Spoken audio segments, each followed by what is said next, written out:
इन दिनों जब मनुष्यता का स्तर गिरा है, हम सब थोड़ा थोड़ा रोज़ गिर रहे हैं। मुझे एक चर्चित कविता गिरना रह रह कर याद आती रही है। देश के विख्यात और महत्वपूर्ण कवि श्री नरेश सक्सेना की लोकप्रिय और चर्चित कविता है गिरना, जो गिरने को, हम सब के गिरने को, उसके विविध अर्थों को बहुत गहराई से दर्ज करती है। तो आज की कविता है गिरना। चीज़ों के गिरने के नियम होते हैं, मनुष्यों के गिरने के कोई नियम नहीं होते। लेकिन चीज़ें कुछ भी तय नहीं कर सकती अपने गिरने के बारे में, मनुष्य कर सकते हैं।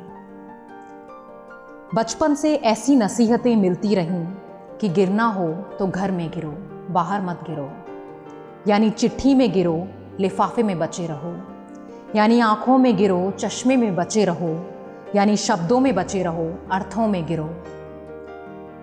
यही सोच कर गिरा भीतर कि औसत कद का मैं 5.5 फीट से ज़्यादा क्या गिरूंगा। लेकिन कितनी ऊंचाई थी वो कि गिरना मेरा खत्म ही नहीं हो रहा। चीज़ों के गिरने की असलियत का पर्दाफाश हुआ 16वीं और 17वीं शताब्दी के मध्य, जहाँ पीसा की टेढ़ी मीनार की आखिरी सीढ़ी चढ़ता है गैलीलियो और चिल्ला कर कहता है, इटली के लोगों। अरस्तू का कथन है कि भारी चीज़ें तेज़ी से गिरती हैं और हल्की चीज़ें धीरे धीरे। लेकिन अभी आप अरस्तू के सिद्धांत को गिरता हुआ देखेंगे। गिरते हुए देखेंगे लोहे के भारी गोलों और चिड़ियों के हल्के पंखों और कागज़ों और कपड़ों की कतरनों को एक साथ, एक गति से, एक दिशा में गिरते हुए देखेंगे। लेकिन सावधान, हमें इन्हें हवा के हस्तक्षेप से मुक्त करना होगा। और फिर ऐसा उसने कर दिखाया। 400 बरस बाद किसी को कुतुब मीनार से चिल्लाकर कहने की ज़रूरत नहीं है कि कैसी है आज की हवा और कैसा इसका हस्तक्षेप, कि चीज़ों के गिरने के नियम मनुष्यों के गिरने पर लागू हो गए हैं। और लोग, हर कद और हर वज़न के लोग, खाए पिए और अघाए लोग, हम लोग और तुम लोग एक साथ, एक गति से, एक ही दिशा में गिरते नज़र आ रहे हैं।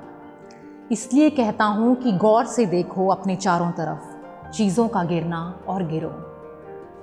गिरो जैसे गिरती है बर्फ़ ऊंची चोटियों पर, जहाँ से फूटती हैं मीठे पानी की नदियाँ।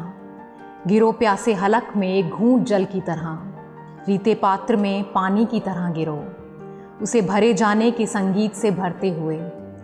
गिरो आंसू की एक बूंद की तरह किसी के दुख में। गेंद की तरह गिरो खेलते हुए बच्चों के बीच। गिरो पतझड़ की पहली पत्ती की तरह एक कोपल के लिए खाली जगह बनाते हुए।